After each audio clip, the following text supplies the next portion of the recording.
नमस्कार दोस्तों, हमारे चैनल में आप लोगों का स्वागत है।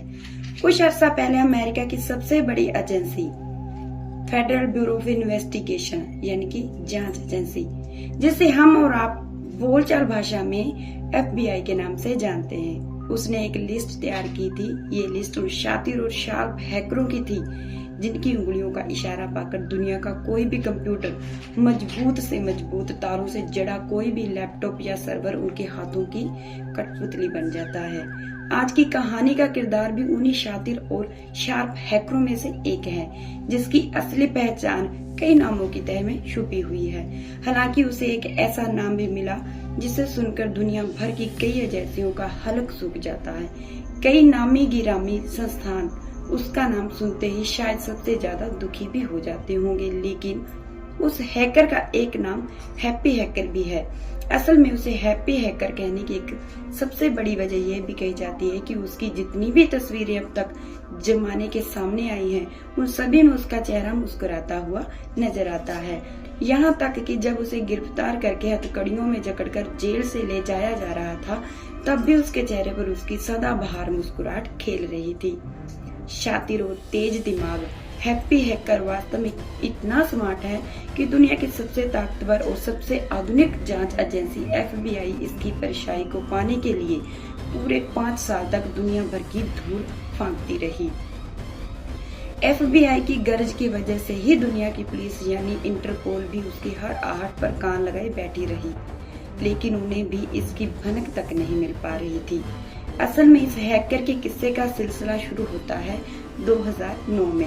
अमेरिका के जॉर्जिया में कुछ बैंकों को अजीब सी शिकायतें मिल रही थी। किसी की शिकायत थी कि बैंक के खाते से उनके पैसे बिना उसके निकाले ही निकल रहे थे। बैंकों को शिकायत पहुंचाने वाले आम खाता या धारक या आम ग्राहक ही नहीं थे, बल्कि उनमें से कई तो बड़े बड़े संस्थाओं के बड़े बड़े अधिकारी और कॉरपोरेट घराने भी थे, जिनकी ये शिकायत थी कि उनके खातों में खोखला किया जा रहा है और ये पता ही नहीं चल पा रहा है कि आखिर ये सब हो कैसे रहा है और ये सब कर कौन रहा है। लेकिन बैंकों में दर्ज हो रही शिकायतों में सबसे ज्यादा चौंकाने वाली ऐसी ही शिकायत थी दुनिया भर को सॉफ्टवेयर बनाकर देने वाली कंपनी माइक्रोसॉफ्ट की। जाहिर है ये इस शिकायत से अमेरिका की पुलिस को बुरी तरह से चौकन्ना कर दिया। पुलिस को समझ में आ गया कि ये मामला बेहद गंभीर और संगीन है, और साथ ही ये भी अंदाजा जॉर्जिया की पुलिस ने लगा लिया कि ये उसके बस की बात भी नहीं है। लिहाजा इस बेहद गंभीर मामले को लेकर FBI अलर्ट हो गया। FBI ने जब शिकायतों के अंबार को देखा तो वो भी चौंके बिना नहीं रह सकी, क्योंकि तब तक करीब 60 मिलियन यानी कि 60 मिलियन कंप्यूटर हैक किए जाने की शिकायतें दर्ज हो चुकी थी, जिनसे जुड़े खातों को खंगालकर उन्हें करीब करीब खोखला किया जा चुका था। और ये सब कुछ हुआ था महज 3 साल के भीतर। हैकिंग के इस मामले में जब FBI जांच के मैदान में कूदी तो वो ये बात तो अच्छी तरह से समझ चुकी थी कि इतने सारे कंप्यूटर को जिसने भी खंगाला है, उसकी तमाम जानकारी, डाटा और खाता सभी पर एक तरह से उस शख्स का इख्तियार हो गया था, जो ना जाने कहाँ था, लेकिन उसकी वजह से पुलिस अंधेरे में जरूर भटकने को मजबूर हो गई थी। तफ्तीश कहती है कि इस हैप्पी हैकर ने महज 3 सालों के भीतर अपने एक साथी के साथ मिलकर 2009 से 2012 तक $6 बिलियन यानी 3 खरब 5 अरब और 66 करोड़ रुपए अलग अलग खातों से हड़प लिए थे। इतनी बड़ी रकम है कि इसे शायद गिनने में आम लोगों को शायद इतना ही वक्त लग जाता जितना इसे चुराने में लगाया गया है। शायद ये रकम का ही कमाल है जिसने FBI के साथ साथ इंटरनेशनल पुलिस को भी बुरी तरह से बेचैन कर दिया था। FBI के सामने सबसे बड़ा सवाल ये था कि आखिर ये है कौन, जिसने पूरी दुनिया की पुलिस के साथ साथ दुनिया की तमाम एजेंसियों को भी नींद चुरा ली थी। ये कोई ऐसा छलावा था जिसकी परछाई तक का जांच एजेंसियों को पता नहीं चल रहा था। लगातार कई दिन और कई रातों तक दुनिया भर के तमाम हैकरों की कुंडली खंगालते खंगालते FBI के एजेंटों की आंखें सूज गई थी, लेकिन कामयाबी किसी खोए हुए ख्वाब की मानिंद उनकी नजरों से दूर थी। तभी उन्हें एक सूचना मिलती है जिसने करीब करीब थक चुके FBI एजेंटों को बोर्नविटा का एक नया डोज दिया। आखिर खबर थी कि अल्जीरिया में एक हैकर है हमजा बेंडलास, ये हमजा बेंडलॉस कौन है, क्या करता है? अगर ये इतना ही बड़ा हैकर है तो इसका नाम तो पहले FBI ने क्यों नहीं सुना? अब FBI के तमाम एजेंट नहा धोकर इस नाम के पीछे पड़ गए। कुंडली खोदकर बाहर निकाल लाने में माहिर FBI ने देखते ही देखते हमजा बेंडलॉस का भी सारा अतीत निकाल लिया। हमजा 20 साल का एक सॉफ्टवेयर इंजीनियर था। जिस पुलिस और सूत्र के जरिए FBI को हमजा के बारे में पता चलता है, उसी से ये भी पता चला कि उसके खिलाफ हैकिंग करके लोगों के खातों में खलबली मचाकर उसे खोखला करने का भी शक है। इसी शक के आधार पर अमेरिकी एजेंसी अब इसके जुड़े कारनामों की एक नई फहरिस्त तैयार करने में जुट गई थी। साथ ही हमजा के पीछे भी FBI का एक एजेंट लग गया था।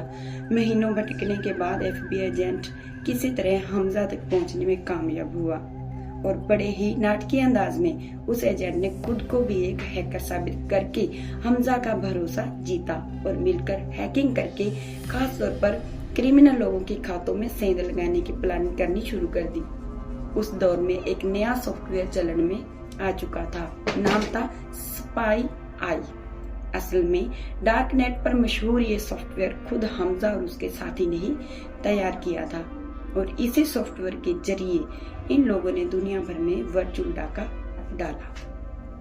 हमजा का भेद खुल जाने के बाद FBI के एक एजेंट ने अब एक नया प्लान तैयार कर लिया ताकि हमजा को गिरफ्तार किया जा सके। लिहाजा वो हमजा से उसका तैयार किया गया सॉफ्टवेयर स्पाई आई खरीदने का इरादा करता है। फिर इसके लिए बकायदा हमजा को तैयार भी कर लेता है, लेकिन सॉफ्टवेयर की डिलीवरी और सप्लाई होने से पहले ही हमजा FBI के हाथों से फिसल जाता है। बेशक FBI का ये ऑपरेशन आधा ही कामयाब होता है, लेकिन FBI के हाथों लगी एक सबसे बड़ी कामयाबी यही थी कि जिस परछाई का वो अभी तक पीछा कर रहे थे, अब उन्हें उसका चेहरा मिल चुका था। यानी हमजा की पहचान अब FBI को पूरी तरह से मिल जाती है ताकि उसके चेहरे को वो पूरी दुनिया में फैलाकर दुनिया भर की पुलिस को अलर्ट कर सके। उधर FBI का हमजा की कुंडली पड़ने लगती है।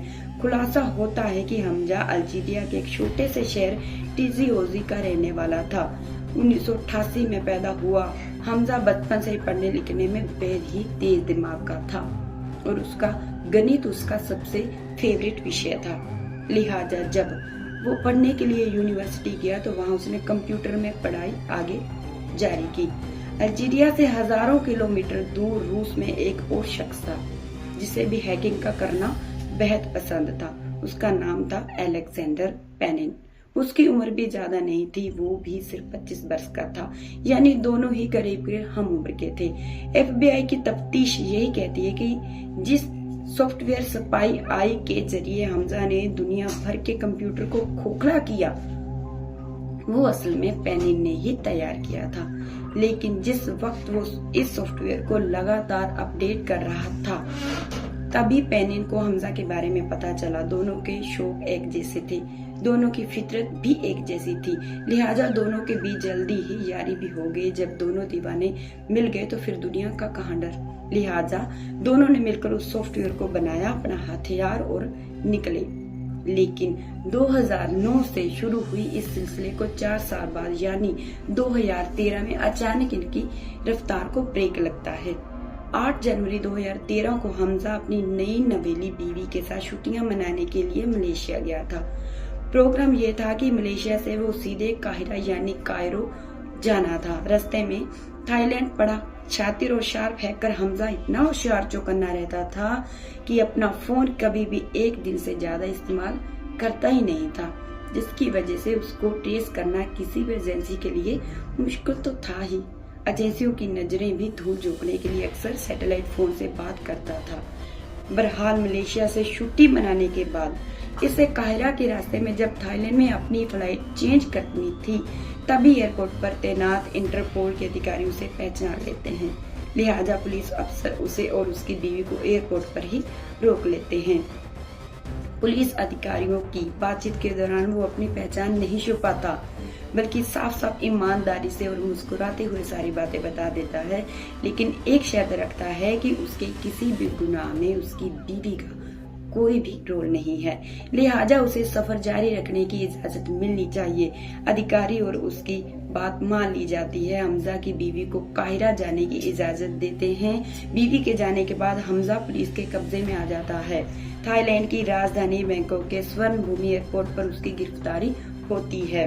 8 जनवरी 2013 को सके बाद इंटरपोल के पुलिस अधिकारी अमेरिकी अधिकारियों और FBI से बात करते हैं और यहाँ से शुरू होती है 5 महीने की ना रुकने वाली FBI की दौड़ भाग, क्योंकि प्रत्यार्पण संधि और उससे जुड़ी तमाम औपचारिकताओं को पूरी करने और इतने नामी और शातिर अपराधी को हाथ से ना जाने देने की जिद ने FBI के एजेंटों को थकाने वाली दौड़ में झोंक दिया। बहरहाल मई 2013 को हमजा को अमेरिकी अधिकारी अपने साथ अमेरिका ले जाने में कामयाब हासिल कर लेते हैं। हमजा को अमेरिका के अटलांटा लाया जाता है, जहां उसके खिलाफ मुकदमा चलता है। 2 साल तक चले मुकदमे के दौरान FBI ने हमजा के खिलाफ जो सबूत दिए थे, उसके मुताबिक हमजा और उसके साथी पेनिन ने 2017 बैंकों से करीब 60 मिलियन खातों को खाली करते $4 बिलियन की रकम लूटी थी। हमजा ने 2015 को हमजा को इतनी बड़ी रकम लुटेरा घोषित करते हुए उसे 15 साल की कैद की सजा सुनाई, साथ ही $10 लाख का जुर्माना भी लगाया। मजा को जेल भेजने के बाद अब FBI की टीम उसके साथ पेनिन की तलाश में जुट गई। कामयाबी के लिए ज्यादा नहीं भटकना पड़ा और जुलाई 2013 को ही अटलांटा एयरपोर्ट से FBI ने पेनिन को भी गिरफ्तार कर लिया। पेनिन भी मुकदमा चला और उसे भी जेल पर भेज दिया। इसी बीच सोशल मीडिया पर एक अफवाह तेजी से वायरल हुई, जिसके मुताबिक हमजा को फांसी दिए जाने की बात हवा में फैली। साथ ही हमजा को रॉबिन हुड का खिताब दिया जाने लगा। मुहिम के साथ साथ बहस छुड़ा गई कि ये तो गरीबों का हम मददगार है और अमीरों को लूटकर गरीबों को पैसा देता है। खबर तो यहाँ तक फैली कि हमजा ने फिलिस्तीनियों की मदद की। देखते ही देखते हमजा को हीरो का दर्जा मिलना शुरू हो गया। इसकी जांच शुरू हो गई तो ऐसा कोई भी सबूत सुराग किसी को नहीं मिला कि आखिर इतनी रकम लूटने वाले ने सारे पैसों का किया क्या। इसी बीच ये जानकारी सामने आई कि थाईलैंड एयरपोर्ट पर खुद हमजा ने खुलासा किया कि उसे 2 ही शौक थे और अपने ही शौक को पूरा करने के लिए जरूरत के मुताबिक बैंकों से पैसा निकालता है और उन्हें खर्च करता है। उसका पहला शौक दुनिया के महंगे से महंगे हवाई जहाज के फर्स्ट क्लास सफर करना और दूसरा सबसे महंगी जगहों पर रहना। एक आलीशान लाइफस्टाइल का अपना सपना पूरा कर रहा है। हालांकि उसने कहीं भी और किसी से भी ये नहीं कहा कि उसने लूटी रकम को कहीं किसी भी मुस्लिम संगठन या फिलिस्तीन के लोगों को दी जा रही हो।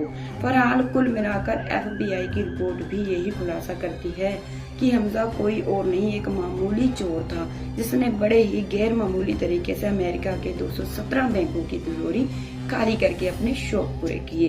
तो आप लोगों को वीडियो कैसे लगी? हमारी वीडियो पसंद आई तो प्लीज लाइक जरूर कर दीजिएगा। धन्यवाद।